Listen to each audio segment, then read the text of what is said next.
Keset kestvat sõda Lähis-Idas Benjamin Netanyahu visiiti Valgesse Majja ning kasvavaid julgeolekupingeid Juudamaal ja Samaarias. Iisraelis on käimas eelvalimiste hooaeg. Jätkame oma intervjuude sarja Iisraeli juhtidega, kes astuvad areenile, et kujundada Iisraeli tulevikku. Täna räägime me inimesega, kelle nimi on Likudi eelvalimistelt silmatorkevalt puudu. Kauaaegne Likudi juht Yuli Edelstein, kes ütleb nüüd, et rajab uue tee, et esindada Iisraeli parempoolseid. Mina olen Elana Matsel-Diamant, Iisraeli õiguse ja vabaduse foorumi tegevdirektor ja see on Basic Law.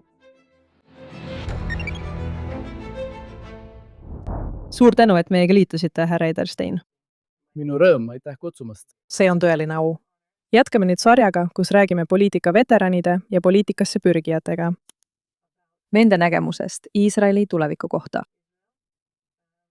Erinevatel teemadel, kuid rõhuasetusega õiguslikel ja valitsemisega seotud küsimustel.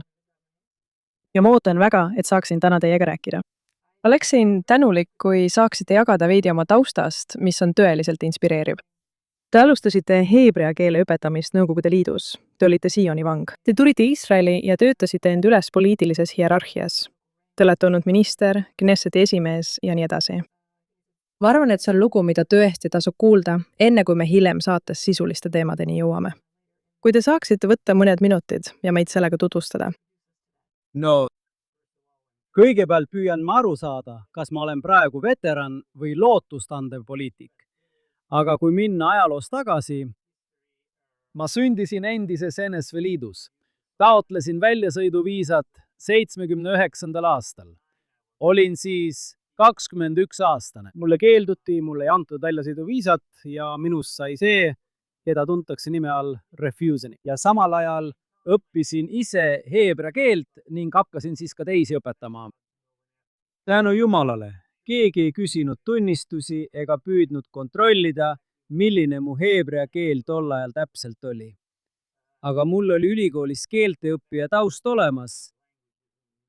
Nii et mind oli põhimõtteliselt koolitatud võõrkeeli õpetama.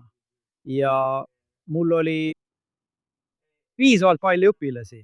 Enamik neist, mitte kõik, aga enamik neist olid ise refusenikud, kes olid samas seisus nagu mina. Võimud tüdinesid mingil hetkel minu tegevusest, nagu ka mõne teise heebrea keele õpetaja omast. 1984 aastal mind arreteeriti. Kindlasti mitte heebrea keele õpetamise eest. Sellist seadust polnud isegi endises Nõukogude Liidus, vaid mind süüdistati ebaseaduslikus narkootikumide omamises. Mõned mu kolleegid arreteeriti ebaseadusliku relva omamise, politseiniku ründamise või muude väljamõeldud süüdistuste alusel. 87. aastal vabastati mind. Olin vist eelviimane Sioni vang, kelle Gorbatšov vabastas. Neil oli minuga juriidiline probleem, sest ma ei tunnistanud kunagi oma süüd. See tähendab, et ma ei nõustunud kunagi tunnistama ebaseadusliku narkootikumide omamist. Nii nad mõtlesid, kuidas mind vabastada. Ja lõpuks nad leidsidki lahenduse. Mind vabastati, üsna pea sain ka väljasõiduviisa ja saabusin Iisraeli 1987 aasta juulis. Ütlesin endale ja kõigile enda ümber, ma isegi mäletan täpset fraasi. Ütlesin, ma maksin oma maksud juudi rahvale, piisab, aitab küll. Ja oma erialase töö juurde tagasi minnes, ma ei osaleks enam kunagi avalikus elu. Ja nagu ütleb üks vana hea juudi vanasõna, kui inimene mõtleb, siis Jumal naerab. Aldas suur alijalaine, sisseränne endisest Nõukogude Liidust. Meie endiste Sioni vangide ja põgenike jaoks oli see nagu unistuse täitumine. Ja mõned meist hakkasid kohe aktiivselt osalema avalikus tegevuses, vabaühendust. Ja mingil hetkel saime aru, et palju lihtsam on mitte teisi mõjutada, vaid ise valituks saada. Et lahendada selle suure alijalainega seotud küsimusi, probleeme ja väljakutseid. Ja nii ma esimest korda Knessetisse valituks osutusin, töötasin erinevatel ministrikohtadel ning olin 3 ametiaega Knesseti esimees. Ja siin me nüüd oleme selles stuudios, räägime. nii et sa suutsid kuidagi isegi mõned värvikamad ja valusamad selle kogemuse osad vahele jätta. Ma julgustaksin vaatajaid, keda see huvitab, vaatama mõningaid sinu varasemaid ingliskeelseid intervjuusid selle kohta, mida sa vangistuses läbi elasid ja mida sa nii rasketes tingimustes tegid. Aga hetkel liigume edasi. Sa oled tõesti pidanud hämmastavalt palju kõrgeid ametikohti. Ma arvan, sa olid sisserändajate vastuvõtuminister. Kindlasti ütlesid, et oli Knesseti esimees. Sa olid terviseminister koroonapandeemia ajal. Sa olid, ja me räägime sellest hiljem veel, kuni üsna hiljuti Knessetis välisasjade ja kaitsekomisjoni esimees. Ja nüüd oled öelnud, et lahkud Likudist, et alustada uut poliitilist teed parempoolse mehena. Ma tahaksin aru saada, lihtsalt selleks, et saaksime selle vestluse avada, mis see uus tee on ja kuidas see erineb vanast teest. Mis iganes see ka poleks. Selgita meile seda. Ma arvan, et see on põhimõtete küsimus. Nende samade põhimõtete, mille eest Likud, vähemalt minu Likudi aastatel seisis, Iisraeli maa. Ja kahjuks, kui umbes pool aastat tagasi toodi täiskogule seaduseelnõu Juudamaa ja Samaariamaa suveräänsuse kohta, olin mina ainus Likudi liige, kes selle poolt hääletas.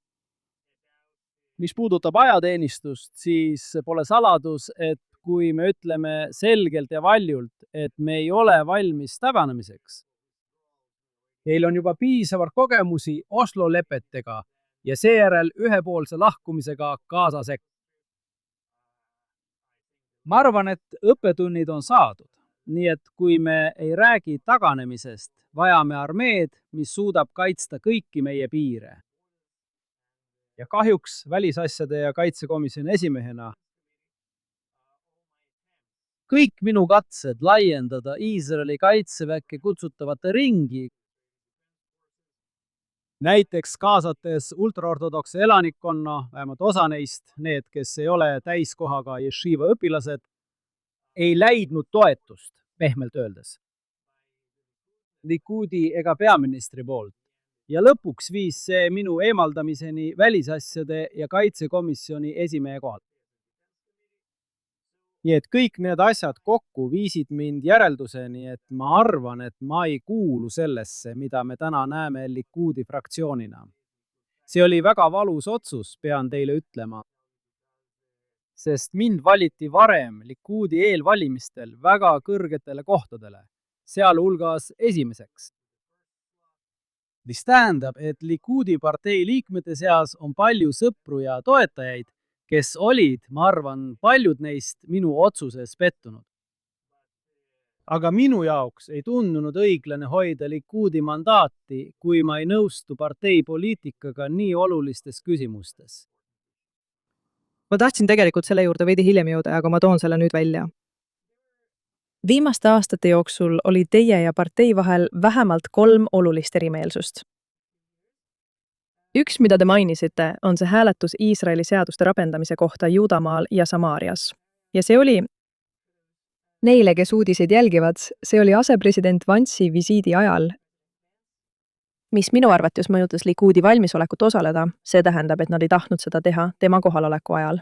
Kuid sellest hoolimata toimus hääletus ja teie olite ainus inimene, kes, nagu te ütlesite, astusite partei rivist välja. Ja veel üks asi oli, millest me hakkame põhjalikumalt rääkima, on seotud katsetega võtta vastu mingisugune ajateenistusseadus. Ja sa oled korduvalt avalikult kritiseerinud esitatud eelnõusid kui lihtsalt ebapiisavaid, kui mitte hullemadki. Sa pead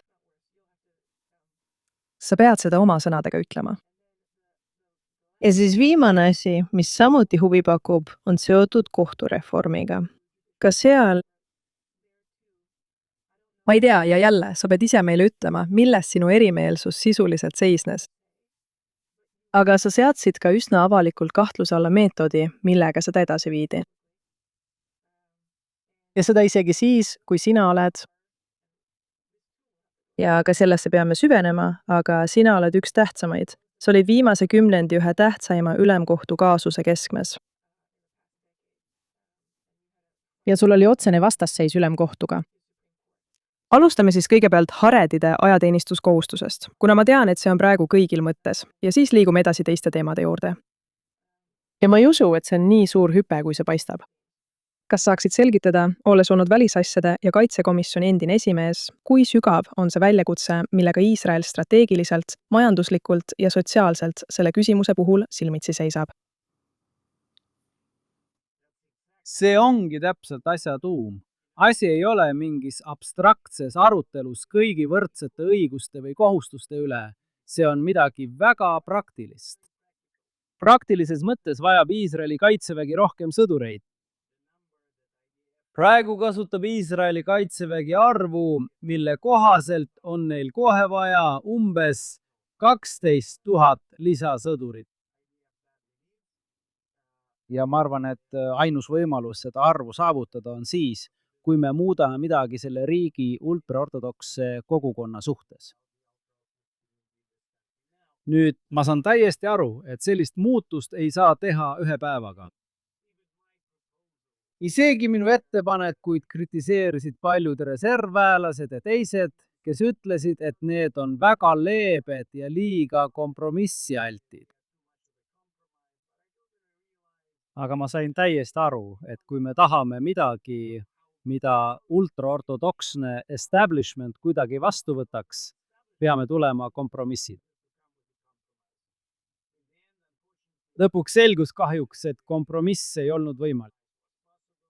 Nende Knesseti liikmed ja juhtkond ei nõustunud kunagi ühegi kompromissiga, mis viiks praktilise ajateenistuseni armees. Nüüd, ma ütlesin hiljuti, et sinu küsimus oli suurepärane, sest see ei puuduta ainult armeed. Vahetu tulemus armees teenimisest on see, et pärast seda inimesed saavad selles riigis tööjõuturule siseneda, rääkides majandusest ja olukorrast, kus me oleme pärast 3 aastat sõda. Regulaarne töö, maksude maksmine ja kõik see, mida teeb märkimisväärne osa elanikkonnast, võiks tõepoolest mõjutada Iisraeli majanduse olukorda. Ilma selleta see jääb lihtsalt koormaks neile, kes töötavad ja maksavad makse.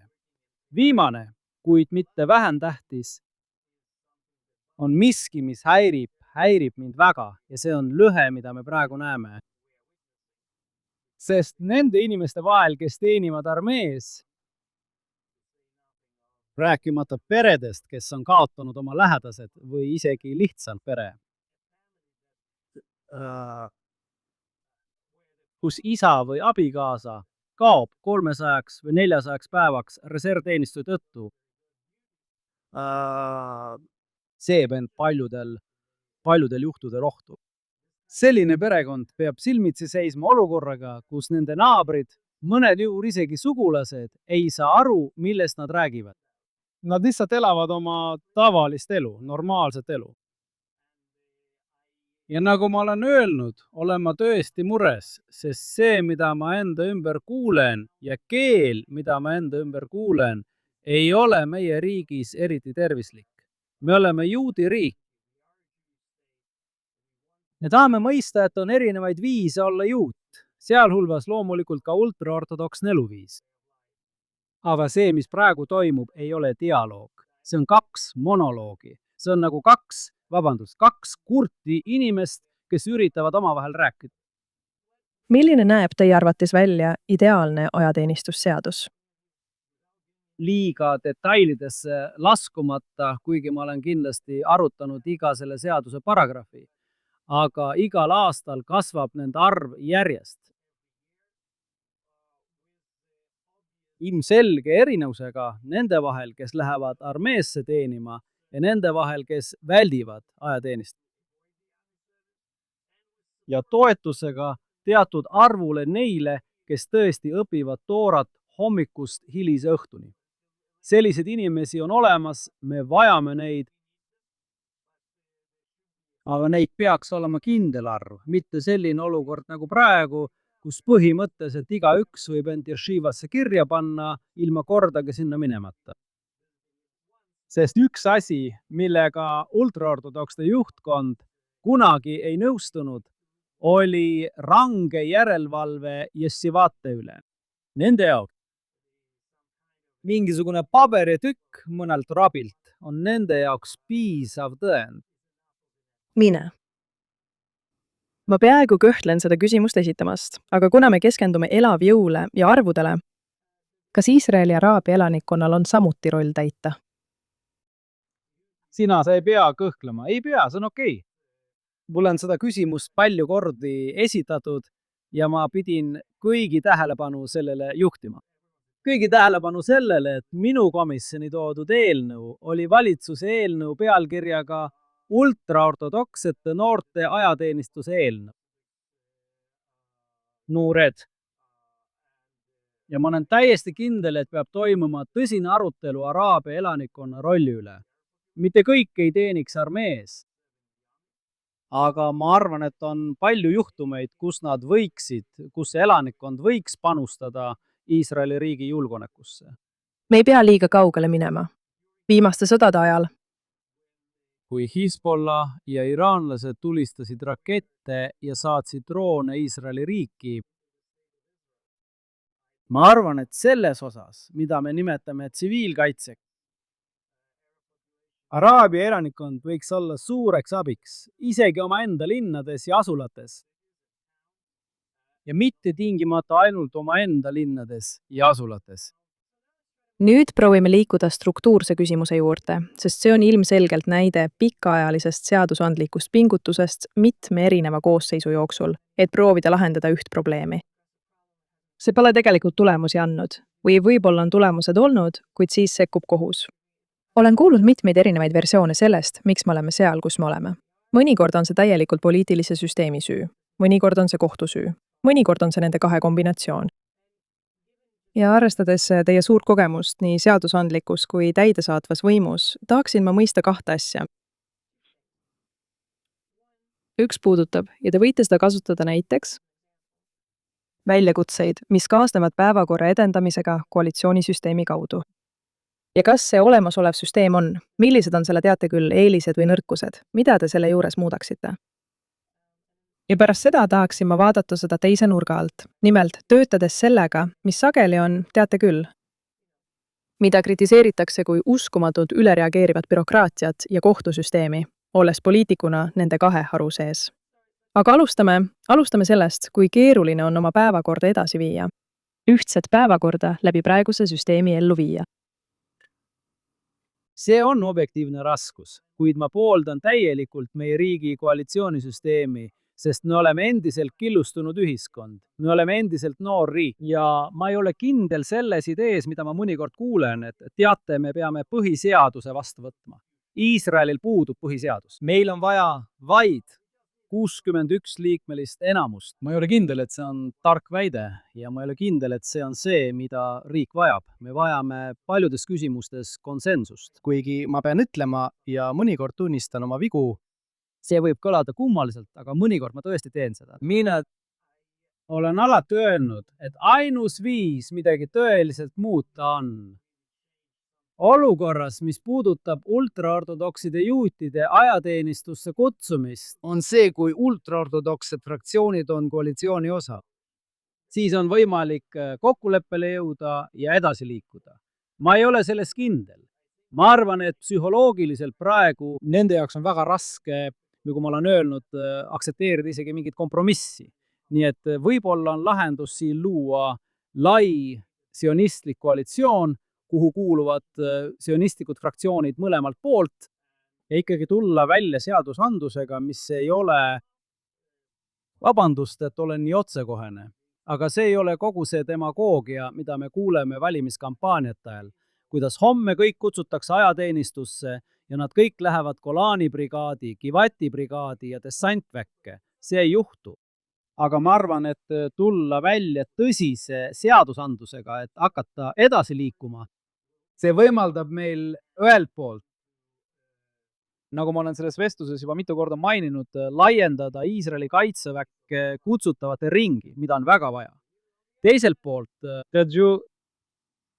pärast mõningaid proteste ultraortodoksetelt fraktsioonidelt arvan ma, et on üsna hea võimalus, et asjad lähevad enam-vähem tagasi normaalseks ja olukord jätkub tavapärast. jah, aga paljude teiste küsimuste puhul ma kordaksin seda veel kord.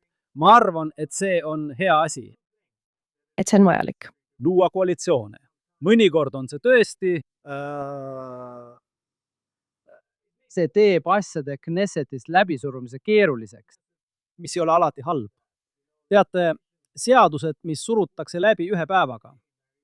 Ja ma mäletan, et spiikrina vaidlesin ma sageli koalitsiooniga, mille osa ma olin, et see ei ole nii hea mõte Knessetist üle sõita ja lihtsalt edasi liikuda, sest siis pärast 1 või 2 möödumist selgub, et seal on palju paragrahve, mis on hoopis vastupidise mõjuga. Raske ellu viia ja nii edasi. Parem on pidada arutelu komisjonis, kus kõik saavad oma arvamust avaldada, kus tulevad ka välised inimesed, kes ei ole Knesseti liikmed ja avaldavad oma arvamust. Ja siis saadakse mingisugune seadusandlus, mis on juba korralikult läbi arutatud ja see võibki toimida. Sa räägid konsensuse saavutamisest. Ma tõepoolest olen. Olen Iisraelis suhteliselt uus. Aga mul on väga raske meenutada aega selle viimase 10 jooksul, mil ma siin olen olnud, kus oleks olnud mingis küsimuses üksmeel peale, ütleme, väliste vaenlaste vastu võitlemise. Kas on teemasid, kus selline üksmeel on eksisteerinud? Ja kuidas seda tänapäeva kõige kriitilisemates küsimustes üles ehitada? Olgu, kõigepealt teeme selgeks, et konsensus, millele mingis küsimuses jõutakse, ei tähenda ühtsust ega täpselt sama arvamust. Oleme, nagu ma ütlesin, killustunud ühiskond. Me ei ole kindlasti mitte sõjaväeüksus, kus kõik peavad ühte sammu astuma. Seda öeldes toon ma teile kõige vastuolulisema näite, midagi, mis tegi võimatuks silla loomise niinimetatud Iisraeli vasakpoolsete ja Iisraeli parempoolsete lähenemiste vahel. Ja ma räägin Palestiina riigi loomise või tunnustamise teemast.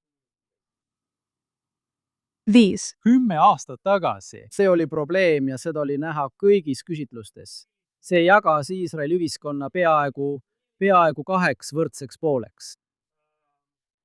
Eelmises Knessetis 2 korral toimus hääletus.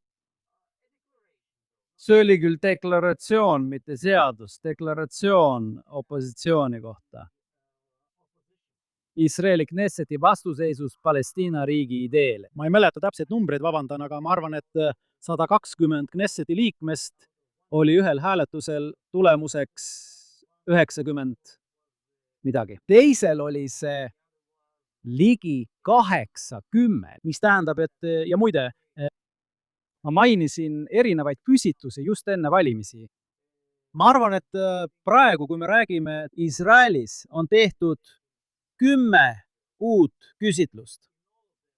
Aga kõigis neis näed sa, et Palestiina riigi idee suhtes valitseb väga lai üksmeel, mis tähendab, et valdav enamik iisraellasi on sellele ideele vastu. Ma arvan, et ainus partei Knessetis, niinimetatud demokraadid, endine tööpartei, kes saavad kõigis küsitlustes umbes 10 kohta, ütlevad avalikult, et toetavad seda ideed, mis tähendab mida? 10% elanikkonnast, natuke rohkem. Räägime hetkeks suveräänsuse küsimusest ja siis läheme põhjalikult kohtusüsteemi teemade juurde. Räägi mulle hääletusest, kui asepresident Vance siin oli, hääletusest endast, aga ka sellest, kuidas sina seda näed? Juudamaa ja Samaaria üle kehtiva suveräänsuse tähtsusest ja tulevikust. Minu jaoks oli see hääletus täiesti enesestmõistetav, sest ma olen seda ideed toetanud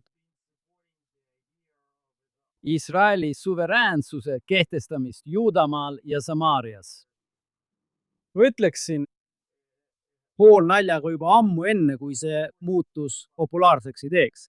Ma arvan, et me peame selles küsimuses selguse looma ja kogu selle vägivalla käitumisega, et see on meie, aga tegelikult ei ole meie oma. On see ja on teine, ma arvan.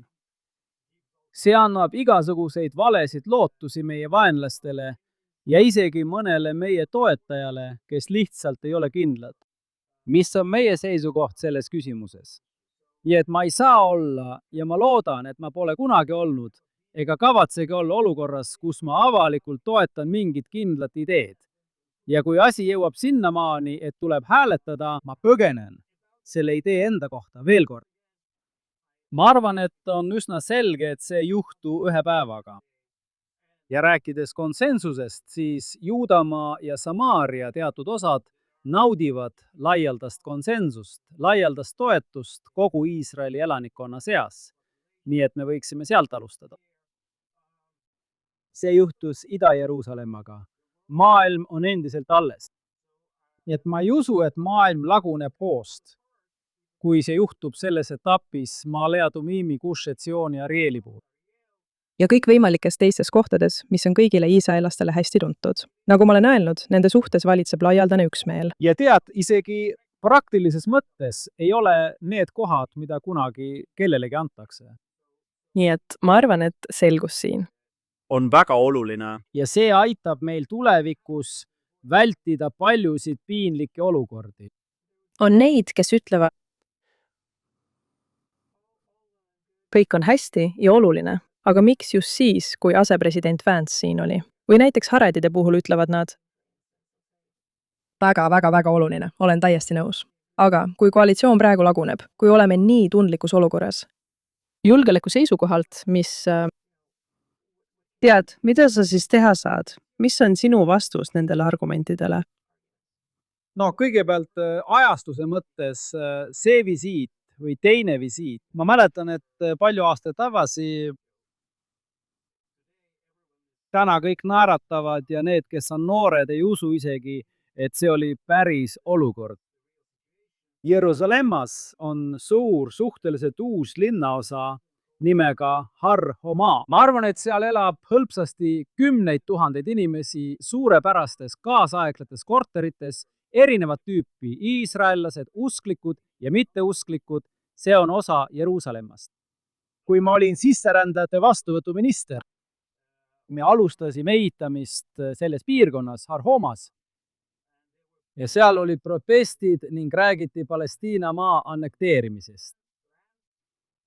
Kogu rahvusvaheline ajakirjandus oli kohal ja ma mäletan, et võtsin kellegi kaasa, kes lihtsalt ei saanud aru, et see on osa Jeruusalemmast, et talle seda näidata. Ma arvan, et see oli BBC meeskond, kes minu poole pöördus ja küsis täpselt sama küsimust. Nad ütlesid, minister, me mõistame täielikult, mida te kõik räägite oma õigusest ja et see on osa Jeruusalemmast. Aga kas te ei arva, et ajastus on halb? Ja ma mäletan, mida ma neile vastasin ja see on ka minu vastus teile. Ma ütlesin neile, et ma vaatasin 3000 aastat tagasi ja Jeruusalemmas ei ole kunagi olnud head aega ehitamiseks. Nii et täpselt selline see olukord ongi. Täna on üks visiit, homme teine visiit, siis on valimised ja pärast valimisi jälle midagi. Ja siis tuleb tulevase presidendi visiit ja eelmise presidendi visiit. Ja siis on mingi rahvusvaheline konverents, kus peaminister, ükskõik milline peaminister peab osalema ja kunagi pole head aega. Nii et kui me oleme kindlad selles, mida me teeme, ja ma ei mõtle, mitte mingil juhul ei tohiks me kedagi narrida ega teha seda, mida me nimetame heebrea keeles, ma pole kindel, kas sellel on inglise keeles tõlget, inimestele kiusu teha. Tead küll, teha seda lihtsalt selleks, et näidata neile, et meie otsustame ise ja teeme, mida tahame. See ei ole nii. Aga sellepärast ütlen ma isegi selles intervjuus, et ma saan aru, et neid asju tuleb korralikult läbi mõelda ja teha samm-sammult. Ja muide, kriitika tuleb paljudel juhtudel ka paremalt poolt. Nad ütlevad, me saime aru, mida sa mõtled. Sa ütled, et Maalea Tumiimi ja Gush Etzioni piirkonnad, mis asuvad Jeruusalemma ümbruses, tuleks, nagu nad ütlevad, annekteerida. Ehk siis Iisraeli suveräänsus tuleks neile kehtestada. Ja ülejäänud meie kogukonnad võivad sinu arvates põrgusse minna. See pole kindlasti minu seisukoht. Aga ma saan aru, tead, see on protsess, mida me peame alustama. Põhimõtteliselt oleme selle juba alustanud Ida-Jeruusalemma ja Golani kõrgendikega. Ja me peame selle protsessiga jätkama. lubage mul lõpuks viia meid kohtusüsteemi teemade juurde, sest ma tahan neid kindlasti arutada. Ja ma esitan mõned üldised küsimused ja siis veel mõned täpsemad. Ma arvan, poliitikale suunatud küsimused, lihtsalt selleks, et mõista teie vaatenurki. Mida te ütlete kriitika kohta, mis puudutab praegust võimutasakaalu Knesseti ja valitsuse vahel, kus väga sageli, kui ma inimesi saates intervjueerin, meile öeldakse, et Knesset on oma järelevalve võimu poolest üsna nõrk. Ja valitsus on äärmiselt tugev. Palju tugevam, kui see peaks olema. Mis tähendab, et väga sageli nende jaoks, kes toetavad kohtulikku aktivismi, puudub tasakaal. Knesseti jaoks ja seetõttu kohus, peaprokurör, bürokraatia, kõik peavad olema äärmiselt võimsad.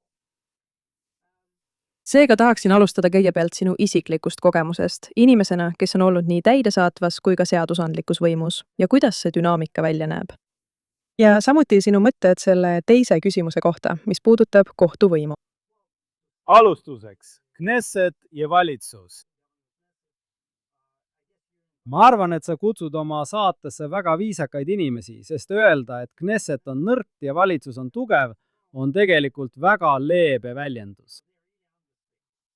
Ma arvan, et Knesset valitsuse suhtes tänapäeval ei eksisteeri ja minu jaoks oleks üsna loomulik jätkata ja öelda, et me peame selles valitsust süüdistama. See ei ole päris tõsi, sest Knesseti liikmed ise Eriti need, kes on koalitsioonis, ei saa oma rollist aru. Ma tean seda mitte sellepärast, et ma oleksin nende mõtteid või vestlusi pealt kuulnud.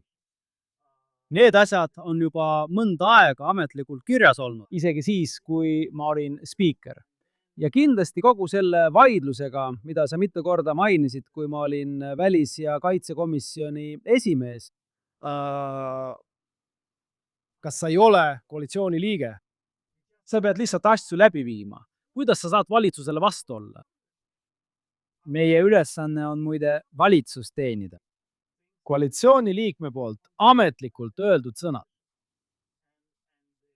Ja kogu see idee, et Knesseti liige valitakse valitsust teenima. Ma püüan olla sama viisakas kui teised külalised ja ütlen, et see on vastupidise mõjuga. Ja olukorra muutmiseks on meil tõesti vaja, et Knesset muutuks palju tugevamaks. Komisjonide esimehed peavad mõistma, et nad istuvad oma toolidel mitte selleks, et valitsuse seadusandlust pimesi kinnitada. Muide, see ei puuduta ainult vastuolulisi küsimusi. Selle ametiaja alguses toodi sisse mõningaid seaduseelnõusid. Minu komisjoni toodi oluline seaduseelnõu. Selles polnud tegelikult midagi vastuolulist. Oli üsna lai üksmeel, aga see oli, teate küll, see polnud algfaasis korralikult läbi mõeldud. Ja kui me lükkasime koosoleku edasi ja ütlesime, et valitsus peab sellega tegelema, selle seadusandluse eest vastutav minister tuli minu kabinetti, uus minister, ilma parlamendi ja valitsuskogemuseta. Ja ta ütles täpselt sama lause. Ta ütles, Jüli, ma ei saa aru, kas sa ei ole koalitsiooni liige? Miks sul on lisaküsimusi? Miks sa pead lisaarutelusid pidama? Lihtsalt kiida eelnõu heaks. See oli üsna aus arusaamatus selle kohta, mis on parlamendi roll meie süsteemis. Ja nagu ma olen öelnud, me peame seda tõesti muutma. Kas see, mida sa kirjeldad, on midagi uut või on see midagi, mis on alati olemas olnud? Ja kui see on muutus, siis mis sa arvad, mis selle põhjustas ja millal? Vaata, olgem veel kord täiesti aus. Võid olla teise poole suhtes julm, kui soovid. Võid olla vähem viisakas. See on okei. Valitsusele ei meeldi mõte, et mõned Knesseti liikmed hakkaksid järelevalvet tegema. Tead küll. Ja kritiseeriksid tegevusi või seadusandlust või nõuaksid vastuseid ja nii edasi ja nii edasi. See on üsna ilmne. Tavaline nali on see, et Ben-Gurion, tead küll, kolis Knesseti Jeruusalemma, sest ta ei tahtnud selle kohalolekut Tel Avivis, peaministri residentsi ja kaitseministeeriumi juurde. Ben-Gurion oli, kui sa mäletad, oli samal ajal ka kaitseminister. Ka ei tahtnud kõiki neid tüüpe enda ümber ja kolis Knesseti Jeruusalemma. Nii et see pole midagi uut. Muudatused seisnesid selles, et valitsus ei tahtnud, et Knesset sekkuks, aga Knesset tahtis sekkuda. Praegu Knesset ei taha praegu sekkuda. Opositsioon kritiseerib automaatselt kõike, mis tuleb valitsusel. Loomulik, kuigi mitte alati tark. Koalitsioon, nagu ma olen öelnud, ütleb lihtsalt ja, härra ametnik, kui midagi tuleb valitsusel. Ja tulemuseks on paljudel juhtudel see, et seadusandlus ei ole korralikult läbi mõeldud. Tõsist arutelu ei toimu. Arutelud komisjonides muutuvad karjumiseks, sest arutelul puudub sisu. Ja see on miski, mis minu arvates lõpuks kahjustab mitte poliitilist süsteemi, vaid iga Iisraeli kodanikku. Sest seadusandlus ei ole midagi abstraktset. See puudutab meie elu. Nii et arvestades seda, mida sa praegu kirjeldad, siis kuidas sa suhtud sellesse, mida sageli kurdavad? Ma ütleksin, et ilmselt pigem parempoolsed seadusandjad, kuigi mitte ainult nemad. Et õigusnõustamine ja õigusbürokraatia on sisuliselt poliitika kujundamise üle võtnud, olgu see siis kohtu, peaprokuröri või ministeeriumide õigusnõunike tasandil. Kas siin on leitud õige tasakaal? Kas see on omaette väljakutse? Kuidas sina seda näed? Sellel kriitikal on kindlasti oma tõepõhi all. Seetõttu olin ma väga pettunud selles, kuidas praegused kohtureformid algasid jaanuaris. 23.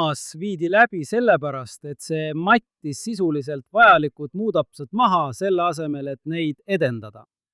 Ja neid muudatusi on väga vaja.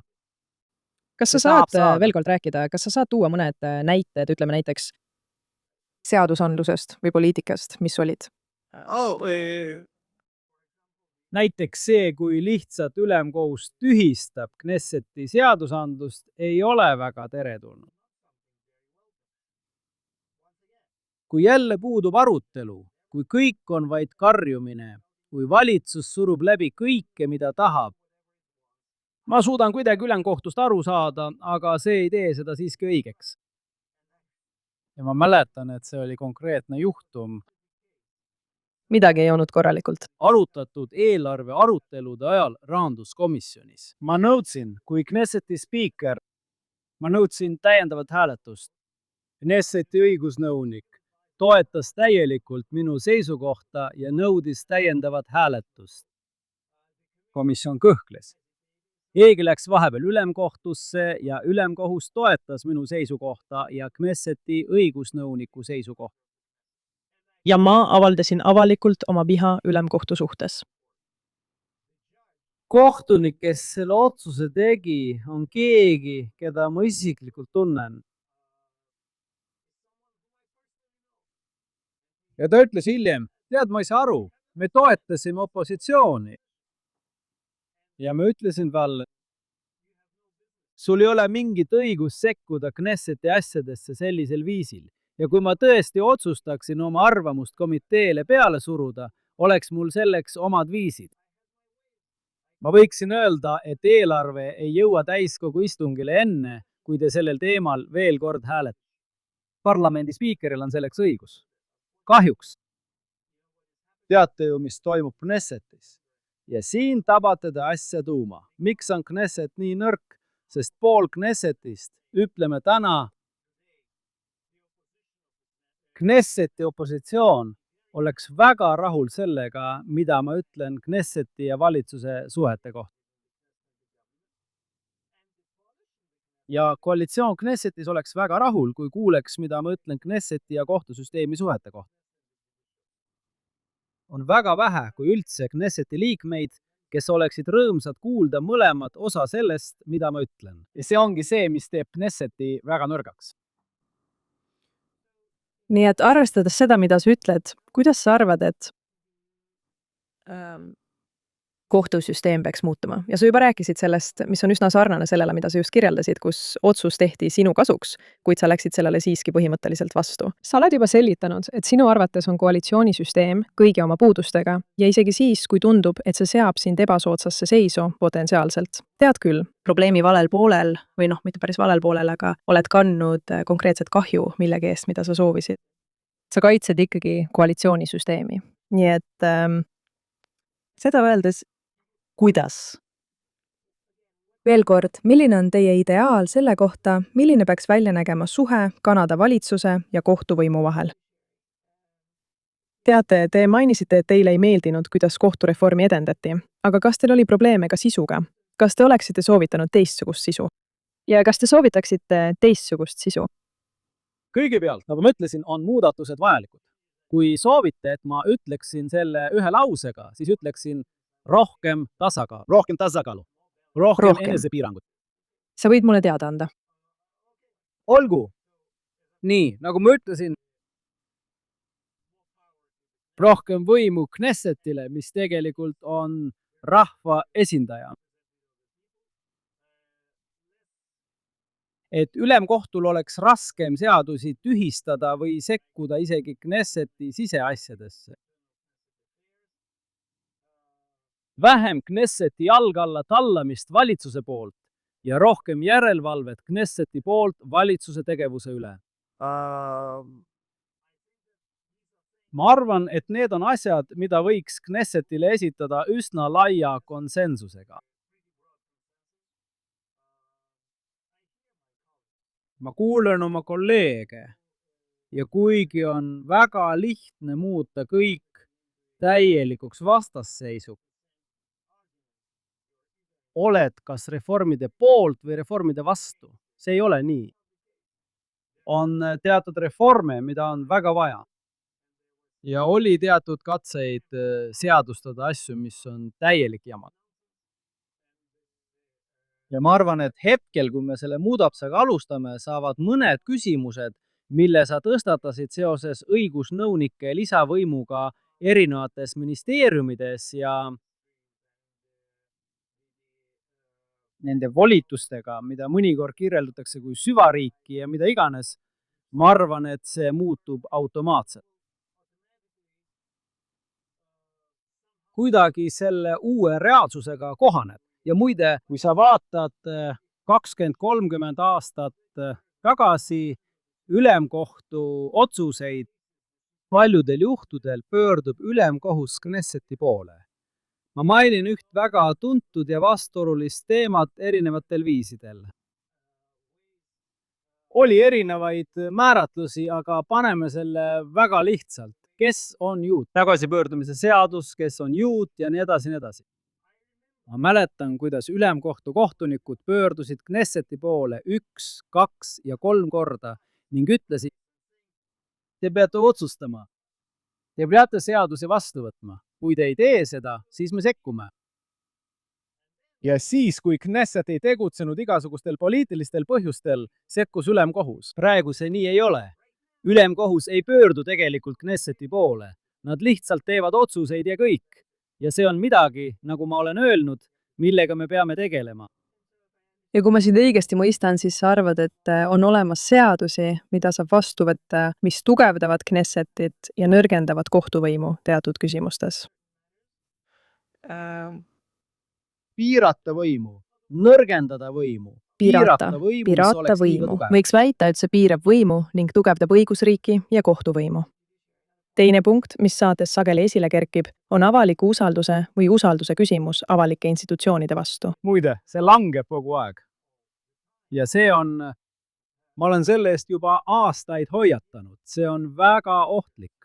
Teate, ma ei kuulu nende hulka, kes ütlevad, kes vajab ülemkohut. Meil on vaja tugevat kohtusüsteemi.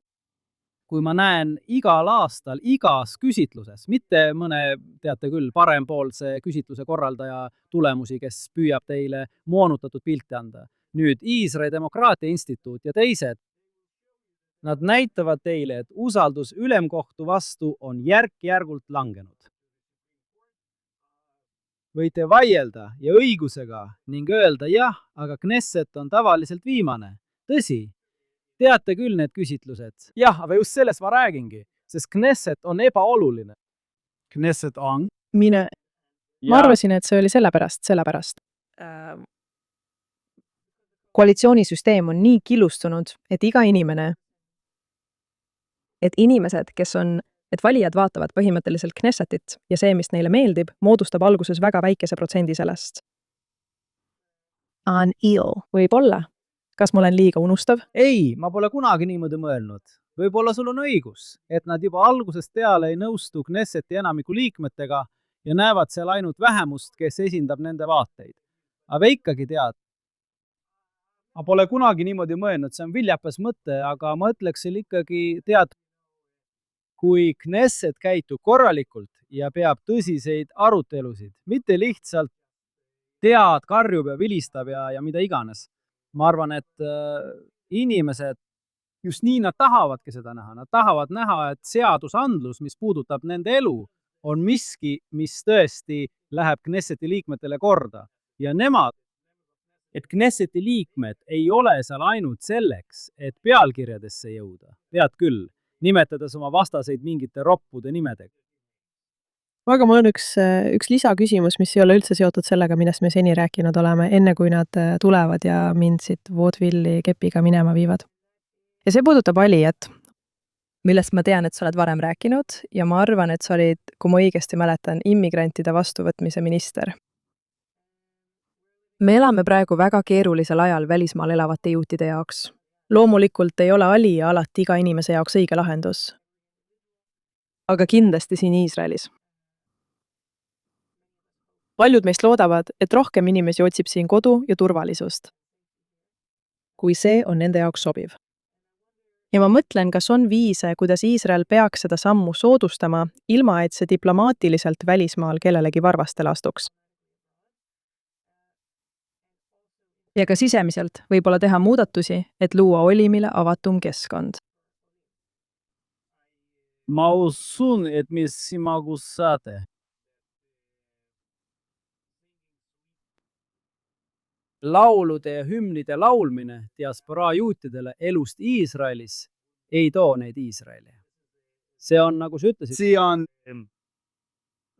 sa kasutasid seda sõna, ma arvan, et see olid sina. Kas see sobib neile või neile, kellele see sobib?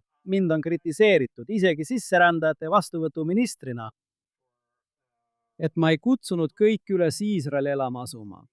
Kui ma näiteks pidasin välismaal loenguid juudi kogukonnale või midagi sellist, sest ma arvan, et inimesed peavad seda otsust tõsiselt võtma.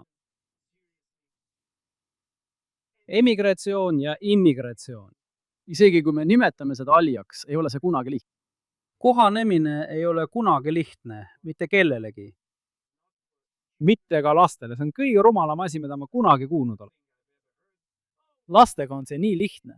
Teadavad, kohanevad väga kiiresti. See ei ole kunagi lihtne. Ei lastele, ei teismelistele, ei täiskasvanutele, ei noortele spetsialistidele, ei eakatele, mitte kellelegi. See on ikkagi, ma arvan, et see on parim otsus neile, kes selle tõesti vastu võtavad. Võtavad seda tõsiselt ja tulevad siia. Tead, ma võin seda öelda esimeses isikus. Ma kogesin oma teel Iisraeli mõningaid seiklusi, nagu sa mainisid. Ja ma ei kahetse mitte kunagi seda päeva, kui otsustasin selle sammu astuda.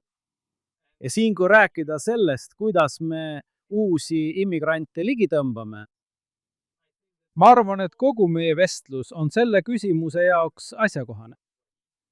Kui me muudame Iisraeli tugevamaks, paremaks, laiema konsensusega, mitte ühtlustamise, vaid ühtsusega, mingi vastastikuse arusaamisega inimeste vahel, me oleme väga erinevad ja see on hea.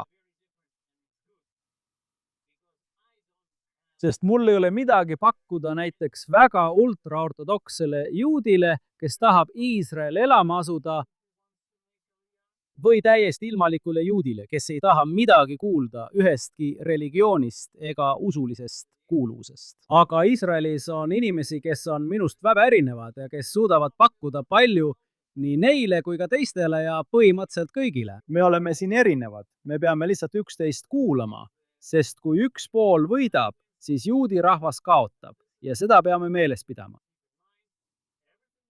Kõik, mida me siin teeme, kõik, mida me siin seadustame, kõik, mida me siin edendame, mõjutab miljoneid juute välismaal ja kas aitab või ei aita neil kaaluda Iisraeli elama asumist. Ma arvan, et see on hea koht lõpetamiseks. Ma tean, et sul on ilmselt järgmise nädala või 2 jooksul tulemas oluline poliitiline teadaanne, kui ma peaksin pakkuma. Ja nende jaoks, ja ma näen, ma ei suru peale, see ei ole selle saate eesmärk. Neile, kes tahavad sellel lool silma peal hoida. Kui aeg käes on. Jääge kuuldele. Suur tänu, härra Edelstein. Jätkame seda sarja järgmiste nädalate jooksul teiste esinejatega. ma hindan väga teie aega. ja palju edu! Suur tänu ja mulle tõesti meeldis meie vestlus. Aitäh!